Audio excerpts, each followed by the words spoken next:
Chapter 8, Economics and History. History, according to Karl Marx, is economics in action. The contest among individuals, groups, classes, and states for food, fuel, materials, and economic power.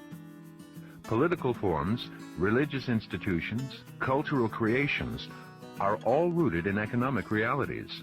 So, the Industrial Revolution brought with it democracy, feminism, birth control, socialism, the decline of religion, the loosening of morals, the liberation of literature from dependence upon aristocratic patronage, the replacement of romanticism by realism in fiction, and the economic interpretation of history. The outstanding personalities in these movements were effects, not causes.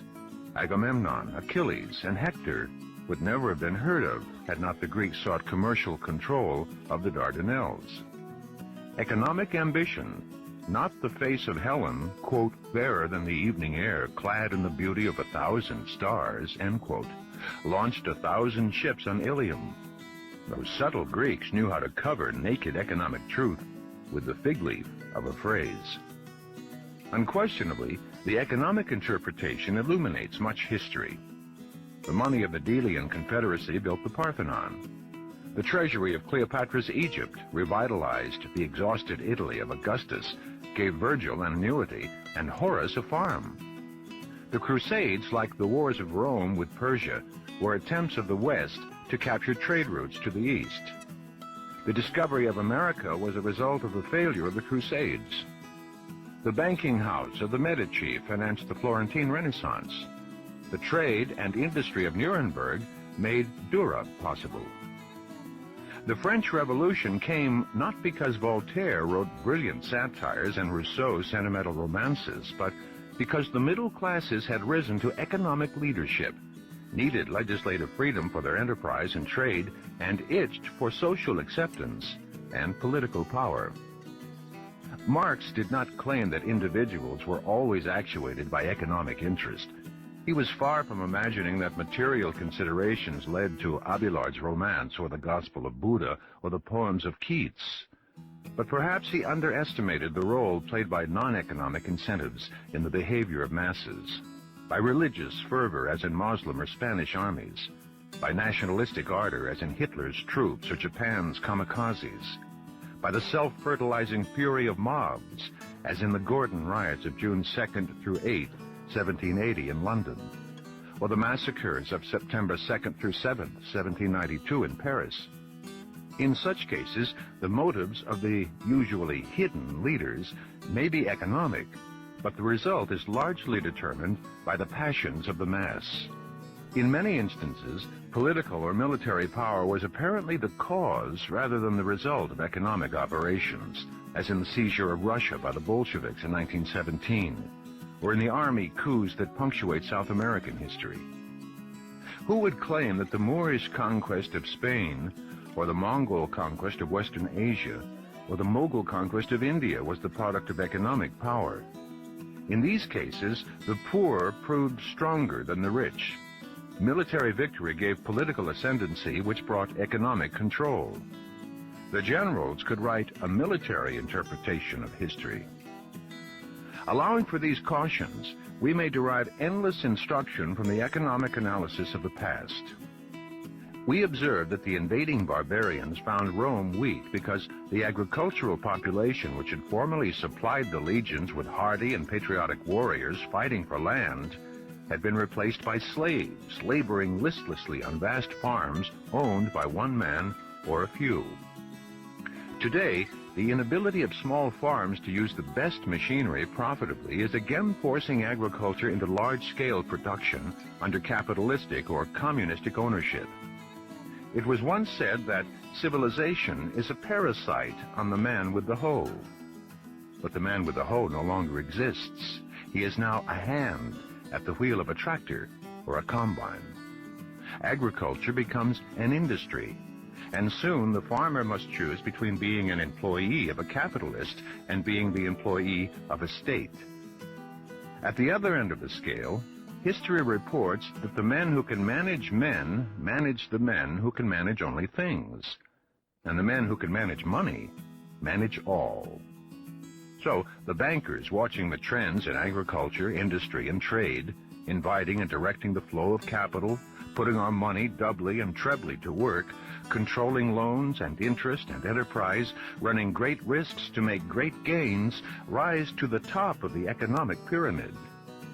From the Medici of Florence and the Fuggers of Augsburg, to the Rothschilds of Paris and London, and the Morgans of New York, bankers have sat in the councils of governments, financing wars and popes, and occasionally sparking a revolution.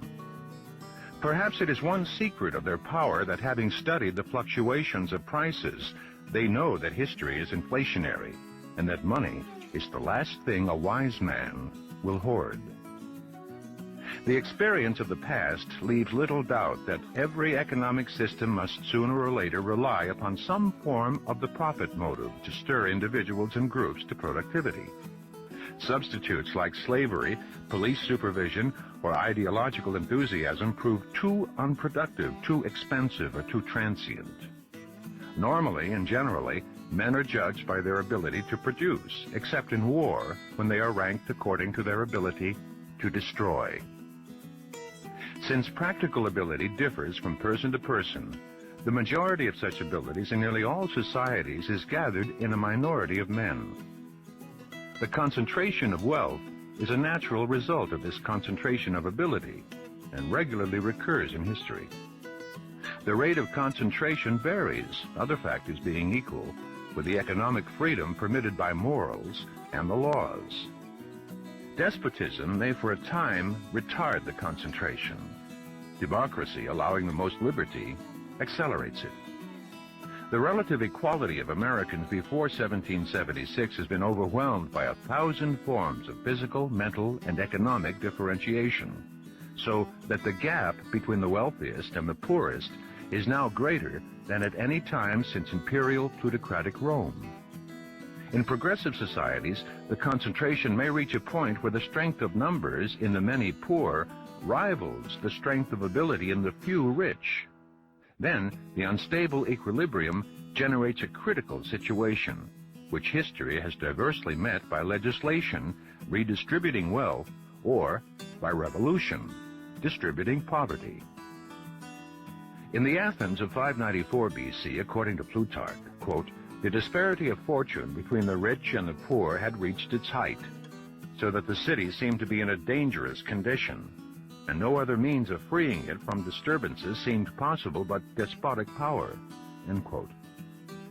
The poor, finding their status worsened with each year, the government in the hands of their masters and the corrupt courts deciding every issue against them, began to talk of violent revolt.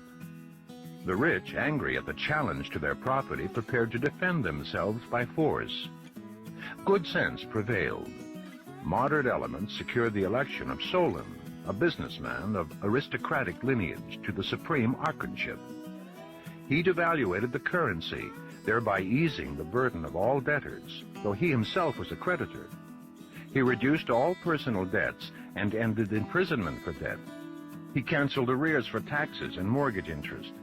He established a graduated income tax that made the rich pay at a rate 12 times that required of the poor. He reorganized the courts on a more popular basis, and he arranged that the sons of those who had died in war for Athens should be brought up and educated at the government's expense. The rich protested that his measures were outright confiscation.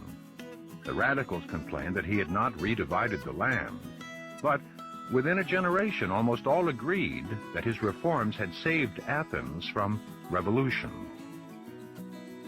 The Roman Senate, so famous for its wisdom, adopted an uncompromising course when the concentration of wealth approached an explosive point in Italy.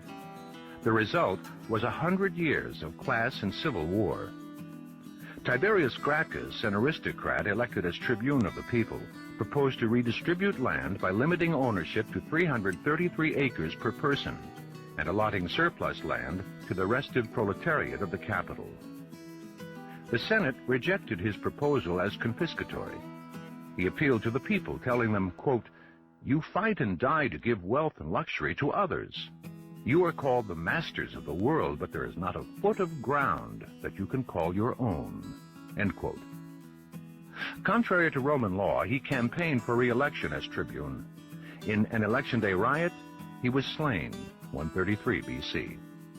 His brother, Caius, taking up his cause, failed to prevent a renewal of violence and ordered his servant to kill him. The slave obeyed, and then killed himself, 121 BC. 3,000 of Caius's followers were put to death by senatorial decree. Marius became the leader of the plebs, but withdrew when the movement verged on revolution. Catiline, proposing to abolish all debts, organized a revolutionary army of wretched paupers. He was inundated by Cicero's angry eloquence and died in a battle against the state, 62 BC. Julius Caesar attempted a compromise, but was cut down by the patricians, 44 BC, after 5 years of civil war.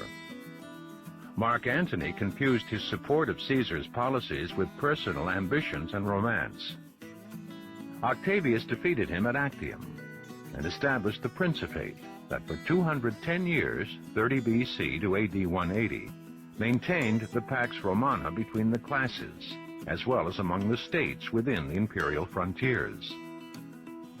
After the breakdown of political order in the Western Roman Empire, AD 476, centuries of destitution were followed by the slow renewal and reconcentration of wealth, partly in the hierarchy of the Catholic Church.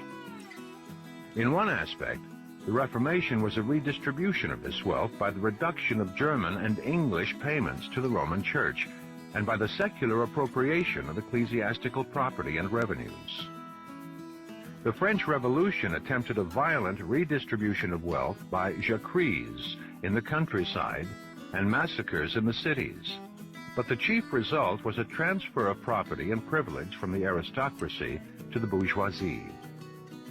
The government of the United States in 1933 to 52 and 1960 to 65 followed Solon's peaceful methods and accomplished a moderate and pacifying redistribution.